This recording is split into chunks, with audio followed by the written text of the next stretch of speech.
as the judge's words echoed through the courtroom. Tiffany Henyard's composure shattered in a way that felt ripped from the pages of a political drama.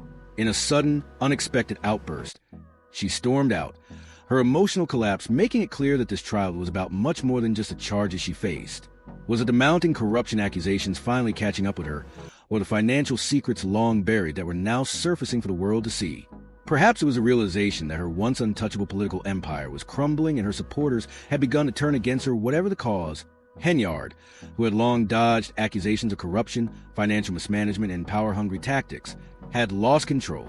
For months, she had been living on the edge, facing claims of shady business dealings, unethical decisions, and the misuse of public funds. But today, everything had come to a head. The courtroom was filled with murmurs, the public wondering what had caused Henyard to snap. Many speculated.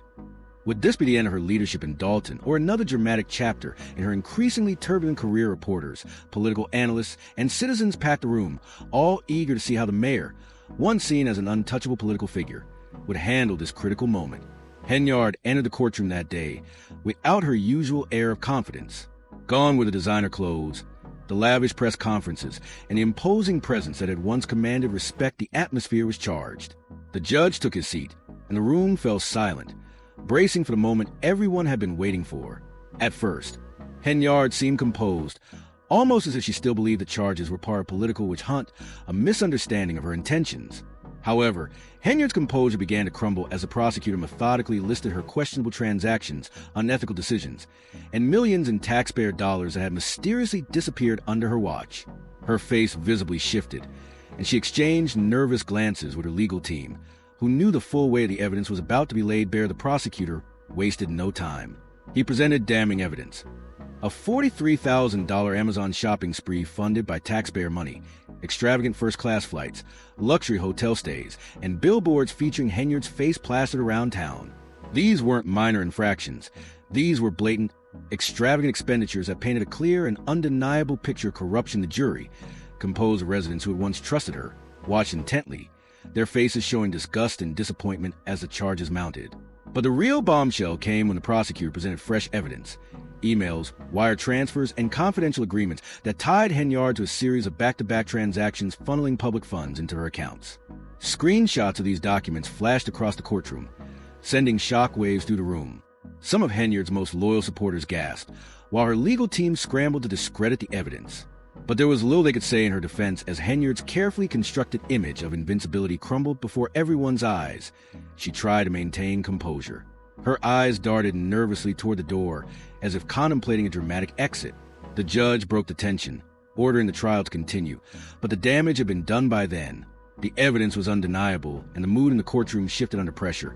Henyard's defense team attempted a last-ditch effort to salvage her reputation, claiming that she was a victim of political sabotage. They argued that the evidence had been misinterpreted and that the accusations were merely an attack on a powerful woman. But the jury wasn't swayed. They could see the irrefutable proof.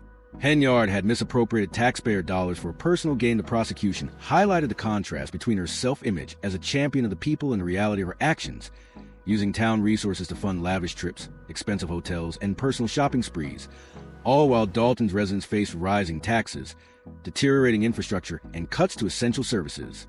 As the prosecution continued, a key witness, one the trusted member of Henyard's inner circle, stepped forward, exposing the behind-the-scenes corruption and manipulation that Henyard had fostered. The witness described a culture of fear, where dissent was silenced through threats and intimidation. The room filled with outrage as the details of Henyard's leadership tactics were revealed. Her image as a strong, decisive leader began to look like a facade, built on lies and deceit. Henyard, visibly rattled, tried to hold on control, but it was clear from the shock and anger in her eyes that the weight of the accusations was sinking in as the trial exposed Tiffany Henyard for what she truly was: a corrupt politician whose greed had harmed the very people she was elected to serve. The pressure finally took its toll. When the judge called for a recess, Henyard's simmering frustration boiled over. Known for her ability to command any room, she stood up abruptly, challenging the legitimacy of the proceedings. In a dramatic outburst, "It's all a setup," she screamed, her voice echoing through the courtroom. "This whole thing is a political conspiracy against me." Her words echoed off the walls, sending ripples of tension through the room. The jury exchanged uneasy glances, while her legal team rushed to her side, urging her to remain calm. But it was evident she had lost control. "I'll walk out of here," she yelled defiantly, turning toward the door, fully expecting to leave the courtroom. However, the judge was not about to let her escape so easily. Court officers quickly intervened, but Henyard's outburst was a stark signal of how much the pressure had affected her. She was no longer the calm, collected politician who once dominated Dalton's political scene. She was a woman on the brink of a meltdown as Henyard attempted to storm out. The room buzzed with disbelief. Reporters scrambled to capture every moment of the unfolding drama. This wasn't just a trial anymore. It had become a public reckoning for a woman who had once been untouchable. The anger in the room was palpable, and Henyard, who had thrived on confrontation and power, now appeared vulnerable and unprepared for the consequences of her actions. Was this the beginning of the end for Tiffany Henyard? Could she recover from this public spectacle, or had the damage to her reputation become irreparable? The people of Dalton were watching closely, and it was clear that their once unwavering faith in her leadership had been deeply shaken. Would they continue to stand by her, as she seemed to believe, or would they demand accountability for the trail of corruption she had left in her wake? The courtroom drama escalated from a political trial into an emotional spectacle, and the public reaction grew more intense by the minute. Henyard's supporters were dwindling, while the number of people calling for her resignation continued to rise. The evidence of corruption was overwhelming, and her emotional breakdown only fueled the perception that she was losing control, not just of the trial, but of her political future. As the trial continued, one thing became increasingly clear. Tiffany Henyard's days as mayor were numbered. The question now wasn't whether she could survive the trial, but whether she could survive the consequences of her actions. For the people of Dalton, the once promising future they had hoped for now seemed increasingly out of reach as they watched their mayor's career collapse in a whirlwind of scandal and disgrace. Just as Henyard attempted to storm out of the courtroom, an unexpected turn of events occurred. Federal agents, who had been quietly observing proceedings from the back of the room, suddenly moved forward and halted her in her tracks. They presented official documents and calmly informed her that she needed to come with them. The atmosphere in the courtroom shifted dramatically.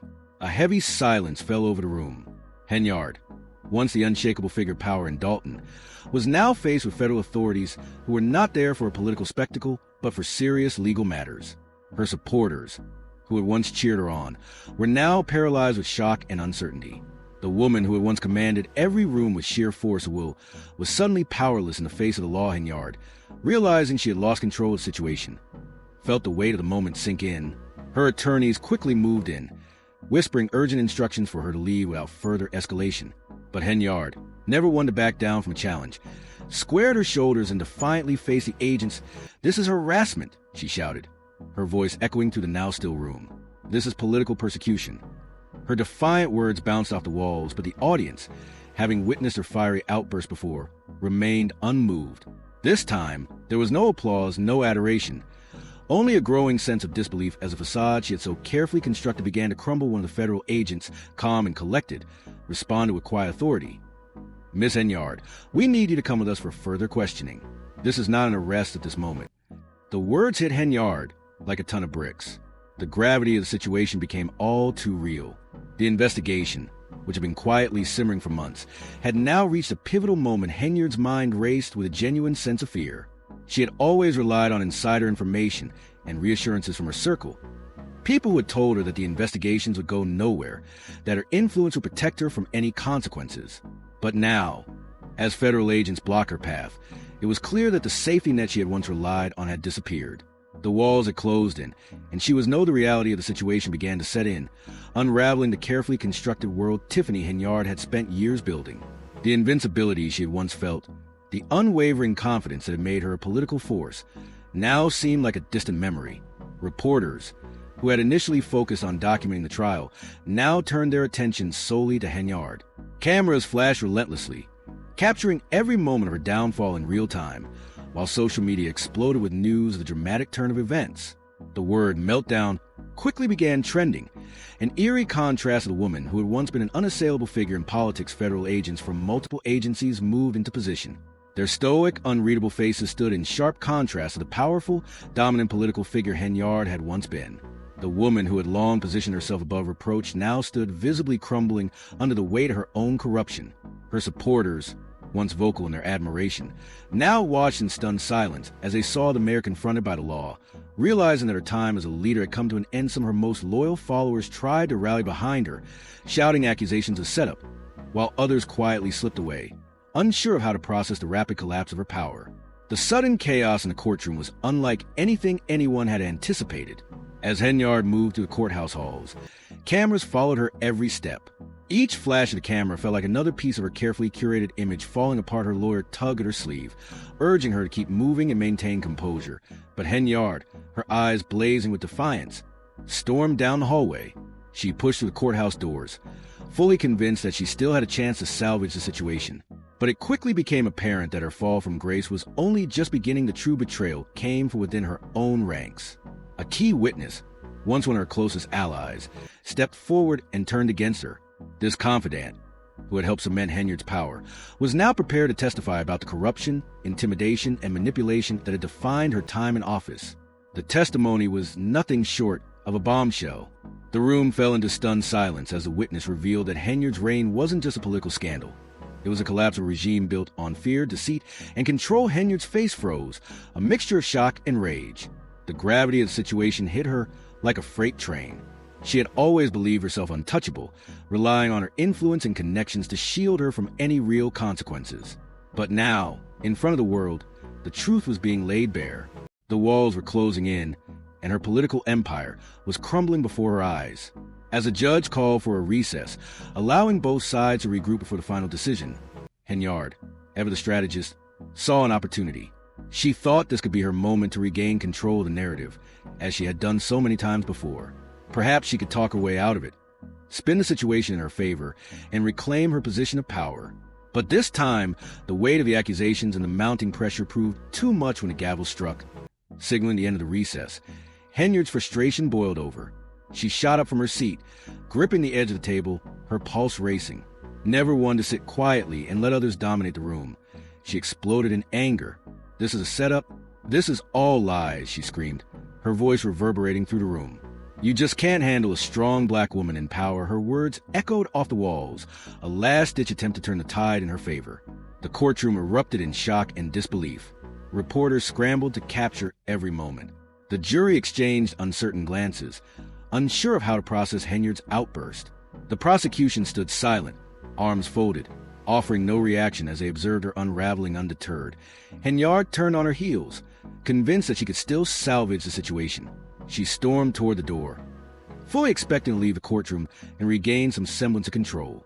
But just as she reached the door, she was stopped once again by the federal agents who had been observing the chaos unfold.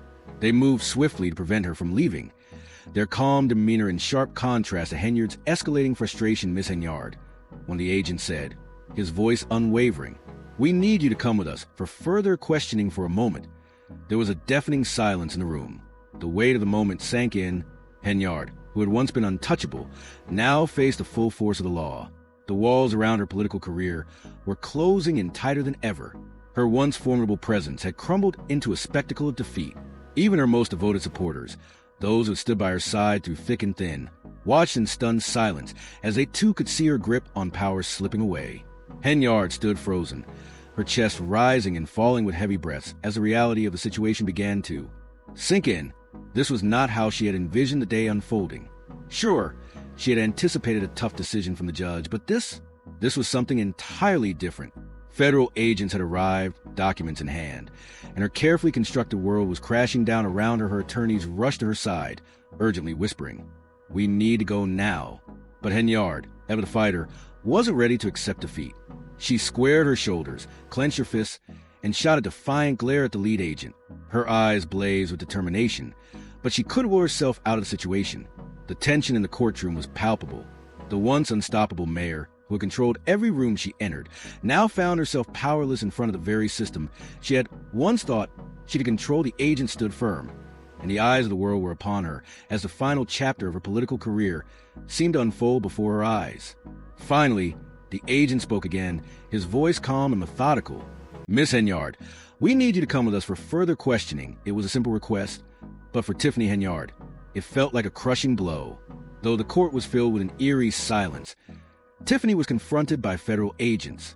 And although her arrest had not been finalized, it was clear that the investigation had reached a point where her power and influence could no longer shield her Henyard, who had always relied on insider connections and, reassured by whispers that nothing would come to federal investigation, had believed she was untouchable, the kind of person whose influence could protect her from any consequence. But now, as federal agents from multiple agencies blocked her path, creating an unreachable wall between her and any semblance of control, the harsh reality began to sink in. The situation was slipping through her fingers faster than she could regain hold outside. Cameras clicked away, capturing the dramatic turn of events. Social media exploded with real-time reports. Hashtags like #Bora and #YoTrend trended globally as the spectacle unfolded. Tiffany's loyal supporters, once unwavering in their faith, were thrown into chaos.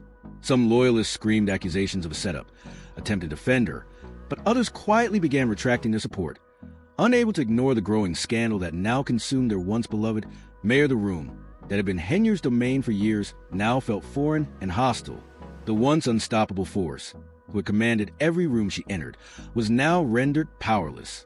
Her lawyer, ever the pragmatist, urged her to move forward with haste, but Henyard, fire in her eyes and teeth gritted in frustration, ignored the advice and stormed through the courtroom doors.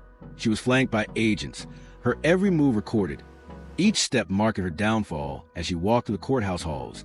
Each step felt like an act of personal humiliation. The realization of her political reign, coming to an abrupt public end, pressed on her like an unrelenting weight. Commentators echoed the sentiment, some even remarking, "I came in expecting a courtroom victory, but she's leaving with federal agents by her side." News reporters surged forward, microphones in hand, hurling questions at her as fast as they could. "Are you under investigation for corruption? Do you have a statement? Is it true the FBI has a case against you? Will you resign?" Tiffany's face twitched with annoyance, but she ignored the barrage of questions. She knew better than to offer another soundbite, another opportunity to spin her downfall further. Instead, she focused on what was left of her narrative, trying desperately to control what little she could once inside the federal building. Her PR team scrambled to issue a statement, calling it a political witch hunt, a deliberate attempt by the authorities to silence a powerful woman who had dared to challenge the status quo. However, as leaks from within the investigation began to emerge, it became evident that the reality was far darker than she or her team had anticipated. The investigation had found damning evidence, and Henyard's carefully crafted image was unraveling faster than she could ever have imagined. The walls were closing in, and the woman who had once ruled the political arena now stood on the precipice of her own undoing. Tiffany Henyard's troubles escalated quickly as corruption charges piled on. But that was only the beginning. Investigators uncovered allegations of financial mismanagement, intimidation tactics, and even secret offshore accounts. With each new revelation, the situation grew direr. Whistleblowers came forward, confirming long-held suspicions that taxpayer funds meant for community programs had been siphoned into dubious consulting fees and unexecuted special projects. Henyard's world, once pristine and controlled, was spiraling into chaos. Then a bombshell dropped. A secret audio recording surfaced, purportedly capturing a conversation between Henyard and an unnamed individual. The recording spread like wildfire across social media, with hashtags like #Kennard and #Chloe's trending globally. In the grainy audio, Henyard's voice sneered, "They wouldn't dare speak against me. If they do, we'll make sure they regret it." The internet had a field day with the leak, dissecting every word and circulating memes that painted her as a power-hungry villain. Public perception shifted dramatically. Henyard, once revered, was now being compared to some of the most notorious corrupt politicians in history. Inside her inner circle, panic reigned. Her team was in freefall, desperately trying to contain the damage. Lawyers tried to discredit the audio, claiming it had been misrepresented, but it was too late. The truth was slipping beyond her control. Even her staunchest supporters, including local politicians and influencers, began distancing themselves, realizing the scandal was too vast and overwhelming to ignore on primetime television. Anchors declared Henyard's political career was in its final moments. "Tiffany Henyard's walls are closing in," they said, as reporters speculated on the severity of the charges she faced, including the possibility of jail time. The accusations seemed to hold weight. Meanwhile, inside the Federal Interrogation room, Henyard sat across from a team of investigators, the woman who had once manipulated public perception, now facing the grim truth of a federal probe. Her usual confidence was gone, replaced by a growing sense of dread. The lead investigator, unfazed by her earlier bravado, slid a thick folder of evidence across the table. Each page told a damning story. Bank statements showing sizable deposits from a mysterious shell company linked to government contracts, emails outlining favors for private entities, and documents bearing her signature that had already raised suspicions. The investigator leaned in, his voice cold and steady. "You can keep playing this game, or you can start telling us the truth," he said. "Because right now, we have enough to take this all the way for the first time in her career." Henyard's defiant facade began to crack. Her smile faded as she stared at the documents laid out before her. The final piece of evidence slid across the table. A signed approval of a deal flagged as highly suspicious as she stared at the weight of her options pressed on her like a vice. There was no escape now. Outside the interrogation room, the world was moving on. Reporters were preparing their evening broadcasts speculating on her downfall, while social media buzzed with discussions about who might replace her. Citizens, once loyal, eagerly awaited the next chapter in the unfolding scandal.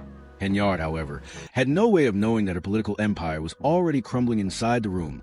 Tiffany sat stiffly in her chair, arms crossed, tapping her polished nails nervously against the cold metal table. The walls had closed in around her, and she was alone.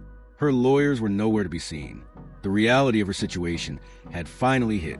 She was no longer in control. The investigator continued to flip through the file, each page more incriminating than the last. Offshore account deposits, invoices for non-existent community projects, and emails that laid bare a network of backdoor deals. Miss Henyard, the investigator said, shaking his head, "This is much bigger than negative press or political rivalry." He slid yet another document toward her, a sworn statement from a former aide. "We've dealt with politicians like you before," he said. "They all believe they're untouchable, until they're not." Tiffany tried to force a smirk, but it didn't reach her eyes. "This is absurd, a smear campaign." "You don't have a case," she shot back, but her words fell hollow. It was at that moment the full gravity of the situation hit her. She wasn't in control anymore. The door, once potential escape route, now stood silent. Her lawyers were nowhere to be seen. She was alone. Desperation, anger, and fear collided in her chest as her options evaporated. The walls were closing in, and she could feel the weight of her political empire collapsing piece by piece with each passing second. The air in the interrogation room grew thick with the impending collapse of everything Tiffany Henyard had built. Outside, the political world was erupting in chaos. News of her federal questioning spread like wildfire. Headlines were swift and unforgiving, drawing comparisons between her downfall and infamous political scandals of the past. Analysts speculated on the severity of the charges she might face, including the possibility of jail time. The city council, once a staunch ally of Henyard, held an emergency meeting broadcast live to the public. One trustee, who had once been loyal, stood before the cameras and declared, "This administration has failed our city." For the first time, Henyard's political empire seemed to crumble in real time. The trustee continued, calling for an immediate investigation, a forensic audit, and if necessary, her removal from office. The public, once behind her, was now clamoring for justice. Demonstrations broke out outside City Hall, with citizens holding signs demanding her arrest. Some protesters even called for an investigation into all politicians who had supported the tide had turned decisively against Henyard. The support she had once commanded seemed like a distant memory. Inside the interrogation room, Tiffany's desperation became palpable. She was no longer the powerful leader who had once bent the political system to her will. She was a politician fighting for survival. The investigation had shifted from mere allegations to a full-blown crisis, and the walls seemed to be closing in from every side. Her defenders had deserted her, her political network was collapsing, and the citizens who had once supported her were now demanding answers in a last-ditch effort to limit the damage. Henyard released a video statement, sticking to the same talking points. "This is just a politically motivated attack," she said. "I have devoted my life to serving the city, and the truth will be revealed. I will not be intimidated." But the internet wasn't buying it. Comment sections flooded with backlash. One comment reading, "Where's the fake news when we have documents, recordings, and witnesses? You're done. Just resign." Tiffany refused to back down. She called a press conference, defiant as ever. However, reporters weren't letting her off the hook. "Miss Henyard," they pressed, "how do you respond to the mounting allegations?" Tiffany stood her ground, accusing the media, her political rivals, and even the federal government of unfairly targeting her. "This is an attack on strong, independent leadership," she exclaimed. "They want to silence me because I didn't follow their rules." But it didn't matter. The narrative had already turned against her that night. After major news stations had concluded their coverage, a bombshell dropped. FBI agents, backed by state officials, executed a search warrant at Henyard's residence and workplace. It was the first time federal agents had raided the home of a sitting mayor. Reporters flooded the scene as agents carted away boxes of documents, hard drives, and computers. The image of Tiffany Henyard handcuffed and escorted from her property went viral within minutes. The charges, including wire fraud, embezzlement, and conspiracy to commit bribery, carried a potential for long prison sentences. Legal experts speculated on TV that Henyard could face over 20 years behind bars if convicted. As the evidence piled up, many believed that a plea deal might be her only option. The city erupted in a mix of celebration, shock, and resigned anticipation. Some citizens felt like they had seen this downfall coming from miles away. By morning, the political landscape had shifted completely. Allies who had once praised her were now distancing themselves, and investigators revealed that other officials tied to Henyard were also under investigation. The city was preparing for new leadership. Tiffany's story, however, wasn't over just yet. Through her lawyers, she sent one last defiant message from behind bars. This is far from over. The truth will come out. Whether this was a final act of defiance or the last card she had to play remained to be seen. The rise and fall of Tiffany Henyard, from a powerful mayor to a woman in jail, would be written into the city's history books. Was this truly the end of her political career, or was there more to the story? As always, politicians like Henyard had a knack for survival, no matter how deep the scandal. The true question remained: was Tiffany Henyard finished for good,